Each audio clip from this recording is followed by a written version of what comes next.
In a world of countless stories, some touch your soul. This is one of them. Remember to subscribe for more. The millionaire's 7-year-old daughter had never taken a single step. He had watched 10 nannies leave in 8 months, all of them defeated. And then he caught the new nanny doing something extraordinary, something that would change everything forever. "Did she bite you?" Álvaro Méndez asked, his voice strained with disbelief as he looked at the scratches on the nanny's arm. Carla, the 10th nanny, had lasted exactly 4 days. "Mr. Méndez," she said, her hands trembling as she packed her belongings, "I've worked with children for 15 years, but I've never seen a girl so full of rage. Lara doesn't want help from anyone. She screams when I try to assist with basic tasks, throws things when I suggest games, and today she bit me when I tried to help her with a bath." Álvaro ran a hand through his hair, feeling the familiar weight of exhaustion. All 10 nannies had arrived, full of patience and left traumatized by a 7-year-old who had learned to turn her pain into anger. "Carla, she's not a bad child," he insisted, more to himself than to her. "I know she isn't, sir, but I'm not a psychologist or a specialist in special needs children. Lara needs someone who understands her situation better." The word situation always cut him like a knife, as if his daughter were a problem to be solved, a circumstance to be managed. "How much longer can you stay?" "Just until I find someone else. I'm sorry, Mr. Méndez. My supervisor has already reassigned me to another case, and to be frank," she hesitated, "the agency is considering putting you on the high-risk client list." "High risk?" Álvaro felt a familiar fury boil in his chest. "My daughter is 7 years old. She's a 7-year-old who needs special care, who has tantrums, who rejects any kind of help. The other nannies are afraid to accept a job here." The harsh, unfiltered truth echoed through the mansion's luxurious hall. Álvaro looked around at the imported marble, the expensive paintings, the crystals that cost more than a car, and realized that all this opulence couldn't hide a brutal reality. His daughter was becoming impossible to care for. "She wasn't like this before," he murmured, his voice a whisper. "What was she like?" Carla asked, her voice softening. "Sweet, affectionate, always smiling, even after the diagnosis. But in the last few months," Álvaro couldn't finish the sentence. From upstairs, the familiar sound of Lara's screams filled the air. Not cries of physical pain, but of pure frustration, and the rage of a child who had lost hope that anyone would ever truly understand her. "I don't want to," the 7-year-old's voice echoed through the house. "Go away! Everyone always goes away anyway." Carmen, the housekeeper, appeared at the top of the stairs, her face etched with weariness. "Mr. Álvaro, she has locked the door to her room and is throwing toys against the wall." Álvaro climbed the stairs with heavy steps. Outside the bedroom door, he could hear objects hitting the wall, interspersed with the angry sobs of a child who couldn't express her pain in any other way. "Lara, princess, please open the door for Daddy." "No, you'll just bring another woman who will pretend to like me and then leave." The words broke Álvaro's heart. At 7 years old, his daughter had already learned that people faked their affection for her. "Carla didn't leave because she doesn't like you." "Yes, she did, just like all the others. They make disgusted faces when they have to help me. They think I don't see, but I do." Álvaro leaned his forehead against the door, tears burning in his eyes. Lara wasn't just facing physical limitations, she was emotionally broken by a succession of caregivers who couldn't hide their discomfort with her special needs. "Sir?" Carmen approached him quietly. "Perhaps it's best to let her calm down on her own. She's 7. "Carmen, she shouldn't have to calm down by herself." "I know, but—" The housekeeper hesitated. "The agencies are saying that Lara needs a specialized professional, someone with a background in therapy or psychology." "Therapy?" Álvaro gave a bitter laugh. "She already has physical therapy, occupational therapy, and neurological follow-ups. How many more therapists does my daughter need?" Perhaps someone to work with her emotional state. Lara isn't angry because of her limitations, sir. She's angry because she feels that no one accepts her as she is. Carmen's words resonated in the silent hallway. Alvaro had never considered this perspective. He had been so focused on trying to help his daughter with her physical limitations that he had forgotten to care for her heart. "There's a woman at the door," Carmen said hesitantly. "She came to ask about the job. She says she has experience with children with special needs, but she seems different from the others." "Different how?" I can't explain it. There's just something about her that doesn't seem afraid." From the room, a sudden silence fell. Alvaro knew Lara was listening, as she always did. His daughter was far too smart for her age. "Let her in," he said, "but I can't promise anything." Cynthia Silva entered the living room as if she had known the place for years. She didn't seem intimidated by the luxurious decor or the remnants of broken toys scattered on the floor, evidence of Lara's recent tantrums. "Good afternoon, Mr. Mendez. I'm Cynthia Silva." "Miss Silva," he said, getting straight to the point. "My daughter is not an easy child. She's 7 years old, has some special limitations, and is going through a difficult phase. The last nanny left today with teeth marks on her arm. Did she bite because she was angry or because she was frightened?" The question caught Alvaro completely off guard. All the other nannies had focused on the bite, not the reason behind it. "What do you mean?" "Children don't bite out of malice. They bite when they feel threatened, misunderstood, or frustrated. Did Lara bite because she wanted to hurt someone, or because she didn't know how else to express what she was feeling?" Alvaro fell silent, processing the question. "I've never thought of it that way. May I meet her?" "She's in her room, probably still furious. She won't want to talk." "That's okay. Sometimes it's more important to listen than to talk." They went upstairs, where the silence was deafening. Alvaro knocked on the bedroom door. "Lara, there's someone here who would like to meet you." "I don't want to," came the immediate response. "Tell her to go away." Cynthia approached the door. "Hi, Lara. My name is Cynthia. You don't have to open the door if you don't want to. I can talk to you just like this." Silence. "I heard you're very smart, and that you're angry because people keep leaving." An even deeper silence. "Oh, I get angry when people leave too. It's a terrible feeling when you think no one wants to stay." Alvaro heard a soft sound from the other side of the door. Lara was moving closer. "Are you going to leave too?" her voice asked, sounding older than her 7 years. "I don't know. That depends on whether you want me to stay. The others all said they wouldn't leave, but they all did. And why do you think they left?" A long pause. "Because I'm difficult." Alvaro's heart shattered. His 7-year-old daughter thought she was to blame for being difficult. "I don't think you're difficult," Cynthia said softly. "I think you're brave." "Brave?" The surprise was evident in Lara's voice. "Very brave. Imagine how hard it must be to have new people trying to take care of you every day, trying to figure out what you need, what you like, and how you feel." Alvaro heard the click of the lock. The door opened a crack, and a single blue eye peered out. "You understand?" Lara asked. "I do. And if you let me, I would like to learn more about you." The door opened a little wider, revealing a 7-year-old blonde girl with red-rimmed eyes from crying and an expression of cautious curiosity. "You're not going to try to make me do things I can't do?" Lara asked. The question was a punch to Alvaro's gut. His daughter had grown accustomed to people trying to force her beyond her limits. "No," Cynthia replied without hesitation. "I'm going to try to get to know you, to find out what you like, what makes you happy. How can I be a good friend?" "Friend?" Lara repeated the word as if it was something rare and precious. "If you want, I would love to be your friend." For the first time in months, Alvaro saw something he thought was lost forever, a small but genuine smile on his daughter's face. "Do you want to come into my room?" Lara asked shyly. "I would love to."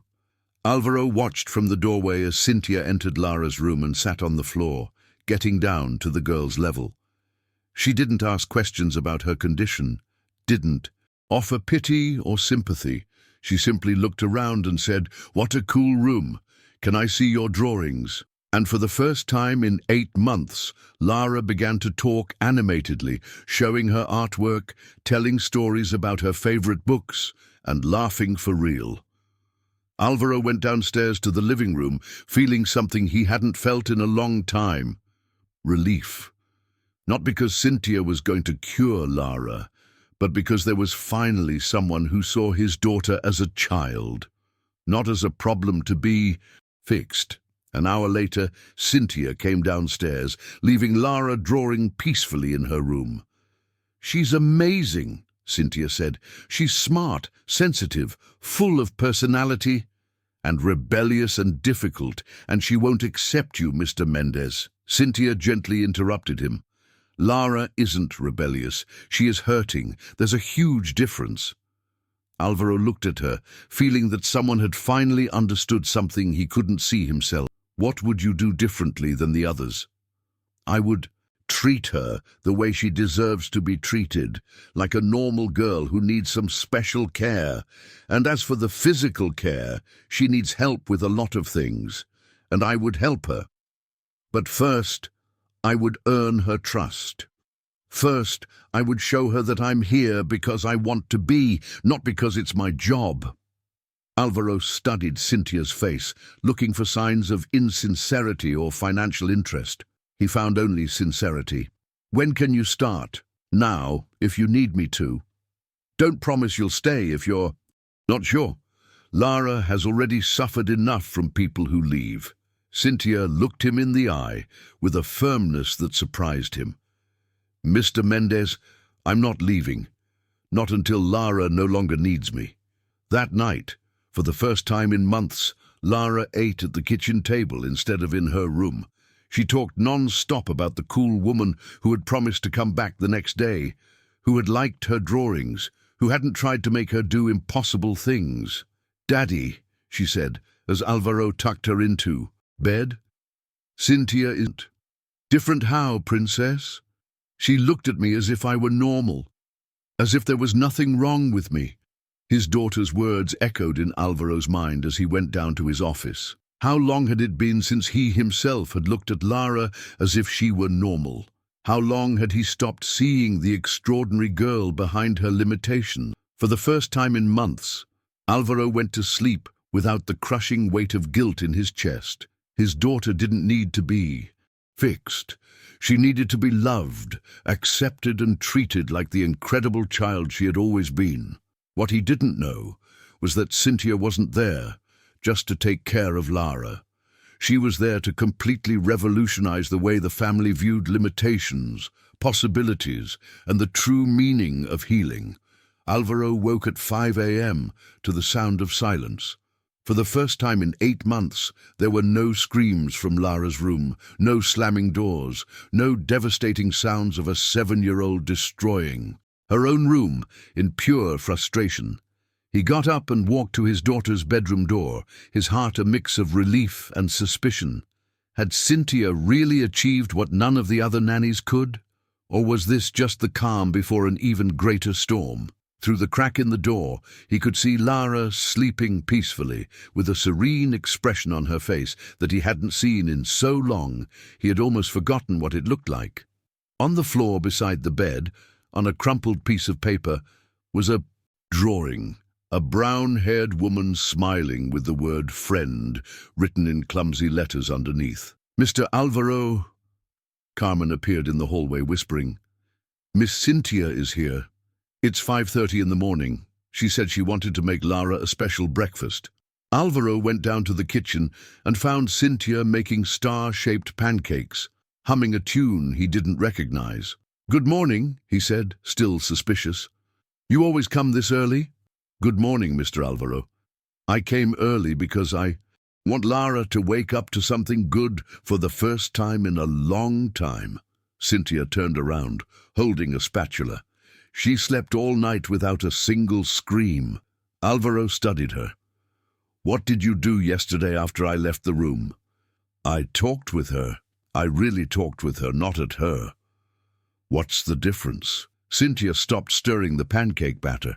The difference is that when we talk at a child, we're giving orders, instructions, telling them what they should do. When we talk with them, we're listening to what they have to say. And what did Lara have to say? A lot.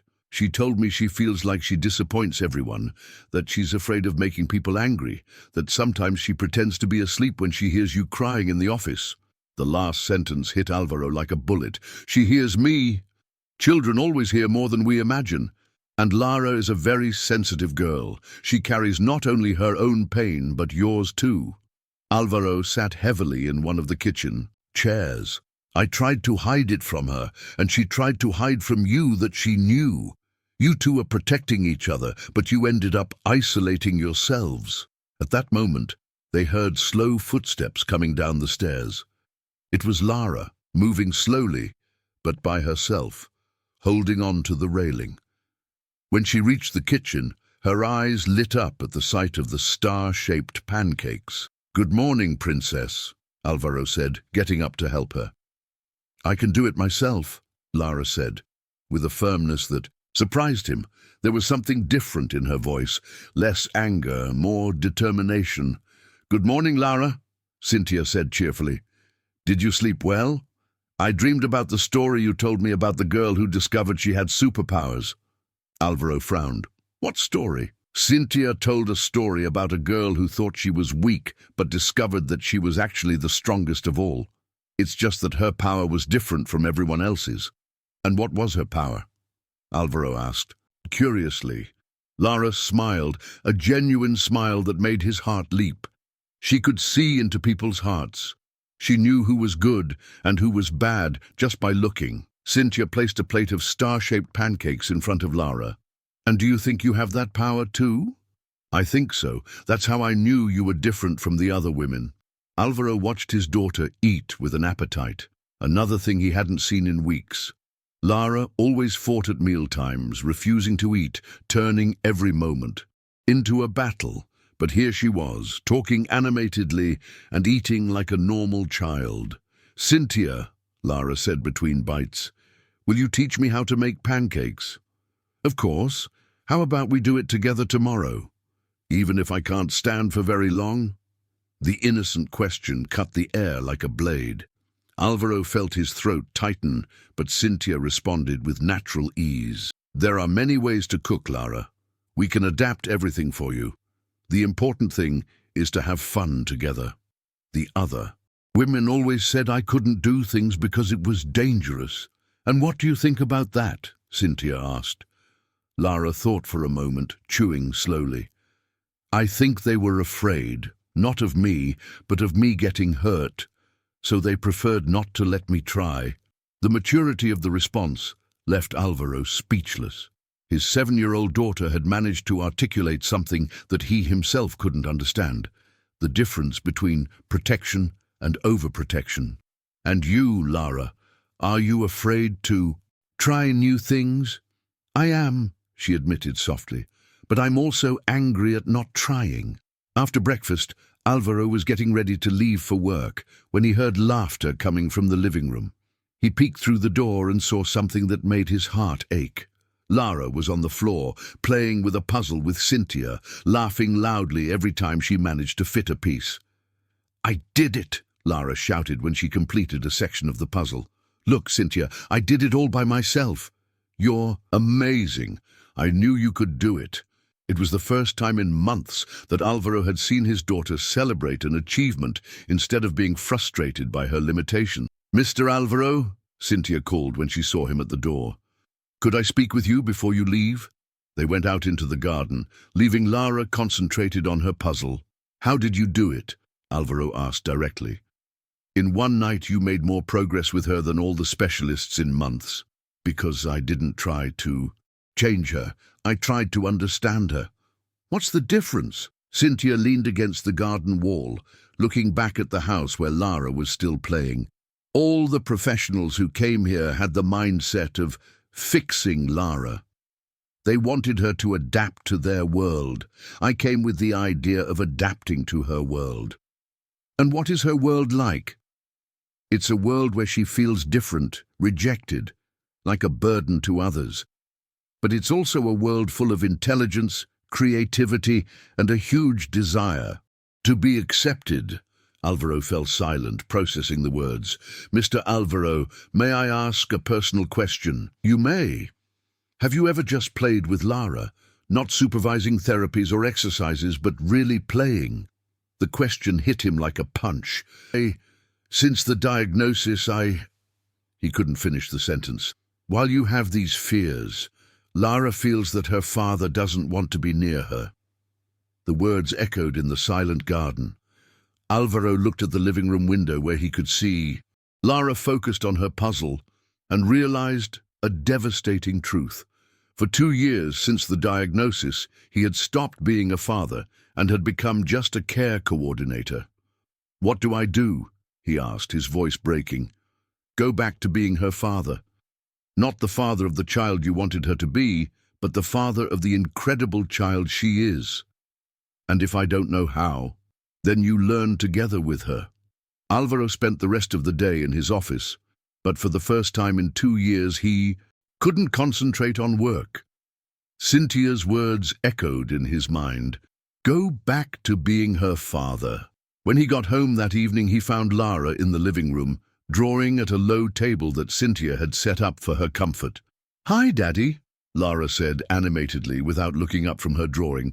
Look what I made. Alvaro came closer and saw a drawing of a family, a tall man, a brown-haired woman, and a little girl in the middle, all holding hands.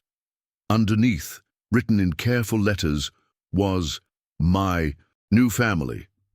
That's beautiful, Princess. Who are these people? You, me, and Cynthia, Lara replied naturally. She said that family isn't just people who are born together, but people who choose to stay together. Alvaro felt his eyes sting. And you chose Cynthia for our family? I did. She chose me first. Cynthia appeared at the living room door. Mr. Alvaro, Lara has a question for you. Lara put down her pencil and looked at her father with a seriousness that didn't match her 7 years. Daddy, are you ashamed of me? The question cut deeper than any medical diagnosis. Why do you ask that, Princess?